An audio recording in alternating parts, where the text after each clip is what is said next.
What makes someone a Big Brother legend? Is it them having the ability to rule with an iron fist, showing the willingness to entertain us with their personality, or is it the pure domination in competitions week by week, defying all odds against them? I think it's a dope topic. My friend Janelle made a tweet recently asking this, so I thought it would be perfect for my very first discussion segment. In this video, I'm going to break down what makes a Big Brother legend in my opinion. I'm going to craft a dream cast for Big Brother Legends, a season. Obviously, not everyone's going to agree with me, and that's okay. So make sure to let me know in the comments down below what you do or don't agree with this. It makes for a fun interaction and opens the door for fun discourse. So without further ado, stick with me. My fantasy cast will consist of 20 players, 2-0. Originally, it was going to be 16, but the more names I added to the pool, the more I realized there's going to be a lot of snubs. That was not easy for me. It was kind of hard. I ain't going to cap. But I'm up for the challenge. I don't care. The main criteria I base my selections on are 4 factors. The first factor being a winner. It's not the end all be all, but it shows that you did what you needed to do to win your season. This doesn't necessarily mean that you're the best player, but you got the job done.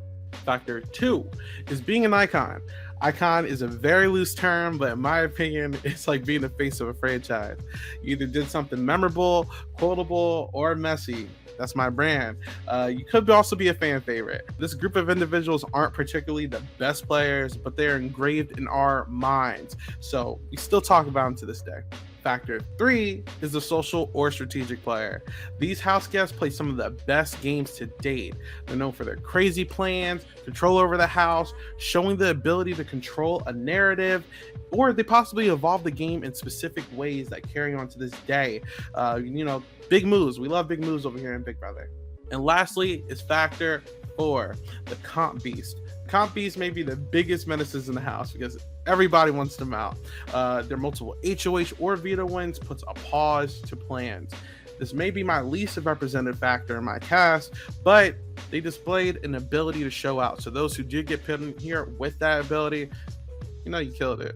Now that I've explained my criteria though, let's get this cast together. Firstly, let's get the winners out the way. There's 24 winners and only 20 spots available. So after careful consideration, I gave 10 of these spots to winners. It's wild because there's 24 of them, you feel me? So there's going to be a lot of snubs, unfortunately. Some that I do like. I'm going to list them all at the end, anyone that's snubbed, but let's dive into it. So in no specific order, my first 2 slots I picked were for Dr. Will and Dan Giesling. I'm not going to spend too much time here because it's pretty self-explanatory, but these guys evolved the game in numerous ways. Both of them displayed strategic moments that left jaws dropping. Dan's funeral, replacement nominee roulette. Dr. Will telling the entire house that he hates them and to vote him out, and then he stayed. Operation Double Date, the list goes on. But on top of these moments, they're TV gold in the diary room. These 2 were no-brainers, and I don't see any type of legend season being complete without them. Hey, Boogie, did you win POV today? Nah. I won a trip to Aruba for 2 and a plasma television. Did you win POV? No, I won $5,000.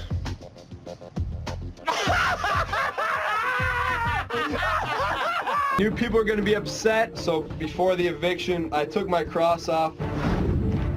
It wasn't an easy thing for me to do. It represents my faith and also my family. Time has come.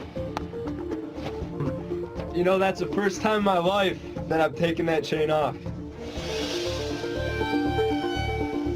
The next 3 guy winners displayed high strategic prowess and social prowess. They all ran the game in dominant ways and they all earned their wins. I'll be giving these 3 spots to Derek Levasseur, Xavier, and Andy. Now, I know this may not be a popular opinion, but these 3 completely destroyed the competitions during their season. Derek basically broke the game during Big Brother 16, finding the flaws within the Battle of the Block twist, and he exploited them. He never sat on the block till final 3, where he was brought to the end by his fellow hitman, Cody. The entire cast did everything Derek told him to, and he was super impressive. Andy, like him or not, is one of the best strategists in Big Brother history. He laid low and played the middleman in Big Brother 15 and waited for his time to strike during the double eviction.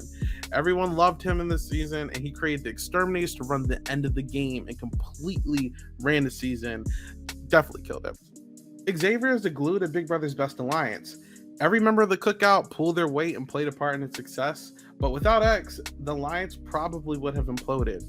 Tiffany and Kylan were prepared to jump ship multiple times this season, and Derek F unfortunately pushed Ozzy and Tiffany to their limits a lot. So, you know, if it wasn't for X's damage control, I wonder if the group would have still found success.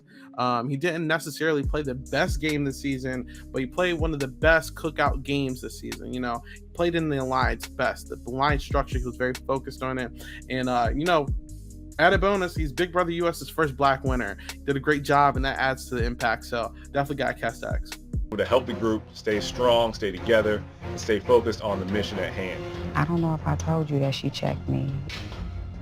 There should be no hostility between any of us, but we're all on the same page and we're all playing different games. The last guy winner on my cast, it might be a hot take. Y'all might turn off this video after this. I don't care. I gotta be honest and not biased. So I'm going to throw Evil Dick in here. I'm fully aware of the antics on social media. He has me blocked. I know the controversy that's been displayed over the years. I get it, but you cannot deny the icon status. You know, this guy is one of the best villains in Big Brother, on TV and reality TV in general. He had one of the best storylines with his daughter in Big Brother 8, and he was usually the cause of a lot of chaos with this cast.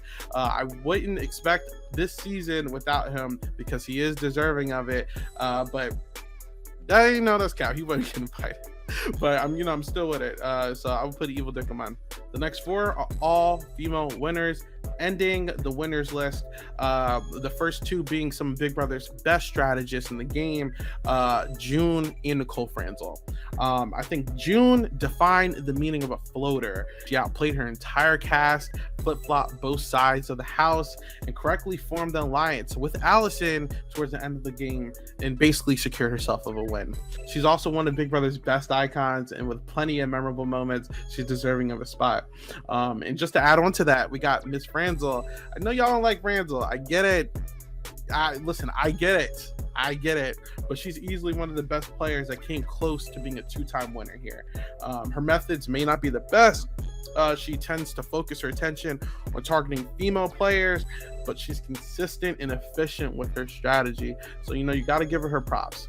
I've been in the house more than any other house guest ever. I just recently passed 230 days spent in this house, and it's a huge milestone, which means that's more than Paul. Friendship. It's more than Janelle. Buxom mixed with brains is a deadly combination. If I can make it to Final 2 again, I could be the first ever person to win this game twice. Our last 2 girl winners are probably not the best strategically, but they're hands down some of the biggest faces in the franchise, that being Taylor Hill and Rachel Riley. Taylor Hill, she's the current queen of Big Brother.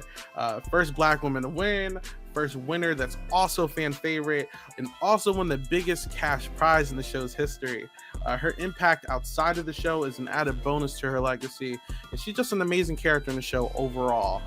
So, we'd love to see that. She is like the definition of an underdog, outcame a lot of the controversy. I'd love to see Taylor back, just as a player instead of just being targeted for stupid reasons. Rachel, on the flip side, is one of the best villains in Big Brother.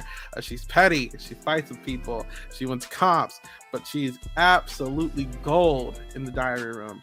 She's not afraid to speak her mind and loves to start chaos. Must-see TV. I loved her on The Traitors. I love her in everything. Amazing Race.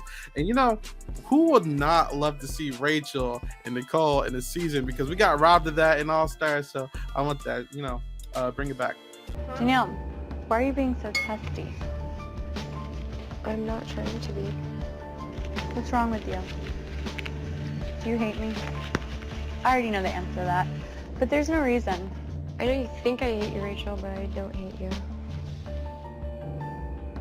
My motivation for maybe antagonizing Danielle a little bit is that she evicted my fiance twice. Anything I can do to make Danielle's time in the Big Brother house a little bit more hard, I'm gonna try to do. Next up is our non-winners. My first four will be some of the best strategic players never to win. So, I'll be selecting Paul, Danielle Reyes, Jason Guy, and Vanessa Russo. Both Danny and Jason were crucial parts in Big Brother 3, snowing the entire cast, showing what kind of damage a secret alliance, name drop, could do this season, and their duo is one of the best in the show's history. Jason Guy was a phenomenal social player. He was no slouch strategically. Everyone loved the guy. He won competitions, and I'm not going to forget the memorable moment where he eliminated Marcellus. It was very quotable, and it was dope. He was the hero and Danny was the villain. Danny is probably one of the biggest masterminds in Big Brother, but specifically Big Brother 3. She was planning blind sides, laying down the groundwork for her and Jason in the duo. She was great in the diary room. She was also probably one of the better players in All Stars. Season 3 was her better game. And, unfortunately, she kind of benefited to the winner, Lisa Donahue, from winning. But she's a great TV. I loved her in the DR. She's awesome. I had to make sure my words are right with Amy. You got my heart, Amy. I love you, Danielle. Whatever Danielle does, her word to me is gold. The final two would be myself and Jason. And the only two people standing in our way is Lisa and Amy. And for Paul and Vanessa, on the other hand, they are some of the better new school players. Vanessa and Paul both lied their ways to the end on their respective seasons. They betrayed most of the house a lot. They lied to a lot of people. Vanessa, she would attempt to emotionally manipulate people. She would cry just to get her way a lot. Paul, he would basically tell everyone what to do, and they would listen. It was crazy. But Paul was a huge comp beast, and I would love to see both of these villains make a comeback. For 15 and 16, obviously, you can't do an All-Stars without these two people. Like, I get they're not the best in the game in most aspects, but they're menaces. We need them back. So I'm going to say we're going to have to bring back Janelle and Kaysar. They have some of the best moments in the show's history. The bond that these two have is such a fun time. Neither one of them are afraid to go against the power, and they crash and burn with it. They don't care. They don't give a damn. Kaysar and Janelle were both great with comps. So it's a hard time trying to get them out, especially Janelle. One of the most winning. I do believe she still holds the record for most comps. I could be wrong there, so don't quote me. But love Janelle, love Kaysar. Any season that these two are on are guaranteed to be a good time. I'll never forget people saying, "What up, Kaysar?" Or Janelle starting fights with people in all three of her seasons. Great moments overall. Must see TV. It's playing the game now. Yeah. And I don't blame you for that. I just didn't think I was going to be the target of your game this early on. You're not the target. You were the bait. So you sealed my fate. No. I sealed your partner's fate. I caught the bigger fish. I think what I said to her shocked her. She turned pale and she was about to throw up. Amazing. Amazing. Amazing. The 17th and 18th spots will go to some of the best personalities in the show in regards to the diary room, which being Davon and Brittany Haynes. Both ladies carry the show in their entertainment. They both have endless quotable moments in the show's history, and they cannot be forgotten. Davon may not be the best player, but she's one of the best characters. I also respect that she paved a pathway basically for more Big Brothers to be in the show's history. So shout out Davon, love her. And her story was also very compelling during All Stars too. She was a bright light in a very dark spot in the show's history. Brittany, on the other hand, is super funny, solid strategically, and she redeemed herself in Big Brother 14. She also won up Dan himself at some point. I ain't gonna lie, but she's great. I think that she's hilarious. You can never get too much of Brittany. She also kind of showed that in Amazing Race. So, bring Brittany back. I could go on forever about these two ladies, but they have to be locks for the cast. I feel like it's not All Stars without either one of them. Who wants to see my HOH room? Nobody. In fact, we'd rather hang ourselves. But guess who's most excited? Me. For my last girl, I'm going to pick Tiffany Mitchell from Big Brother 23. She is one of the better new school players, in my opinion, at least. She shows a willingness to make big moves. She has a very fun, big personality and is down to start some chaos. Her personality is something everyone can vibe with, and it gets people to gravitate towards her. They want to listen to her. They want to do what Tiffany says is hypnotic. She was a little nerfed because of the cookout and, the master plan and the mission. I get it, but she was crucial in the success, and on a return, I'm not gonna lie, I think that she's a force to be reckoned with. So I would love to see Tiffany here. And for my last pick, I struggled with my options, I'm not gonna lie, but I felt like Eric Stein would be a good selection here, so I picked Eric. He didn't get a fair shot to play this game on his original season. Eric showed that he could excel socially, strategically, and he was a fun character. I feel like he was held back because of the America's Player twist, but had he not been able to make his own decisions, I feel like he wins. So I feel like I want to see Eric play his own game for once. Let him do his own votes. Let him choose who he wants to nominate. Let him have his own jury vote. That is so crazy that they didn't even let him control that. Bring Eric back. Like it's long overdue. But this was a hard task. There's 20 players. There's so many people who I might be putting on the list at this point. But there's a lot of people I missed out on. I'm not going to do a bunch of honorable mentions, but there's a lot. You can tell already. But I did pick 4 alts. Did I need to do it? No. But I wanted to put them on the list. They just didn't fit. So I did put 4 alts, 2 guys, 2 girls. And without digging too deep into it, I selected Marvin from Big Brother 5 for his contribution and creation to the back door. You guys be crediting Nicomas, and that's cap. It's Marvin. So I picked Rennie from Big Brother 10. She's very quotable and she has great moments of the show. She's a very fun character and she's cracked. I picked Nicole from Big Brother 2. She had a lot of good strategic moments in her season. She's kind of a forgotten figure, so shout out Nicole. And lastly, I felt like I needed to bring a brigade member in. There's 4 of them, but out of all of them, I picked for entertainment reasons and mess reasons, Matt Hoffman. I think that he was the weakest link. Yeah, I get it. But I liked what he was willing to do. The lies, pretending that his wife had some chronic illness. This dude is cracked, but he was great TV all around. So, bring Matt back. But there you go. That's my list. So let me know what you think in the comments. Let me know what other topics you want to see me discuss if you're interested. I have a whole line of edited videos that I am working on after I get done with my Big Brother Reviews podcast. So keep an eye out for that. But if you like what you're hearing, please subscribe and shout out to the Silent Podcast. Bye, I'm Isaiah. Have a good one. Bye.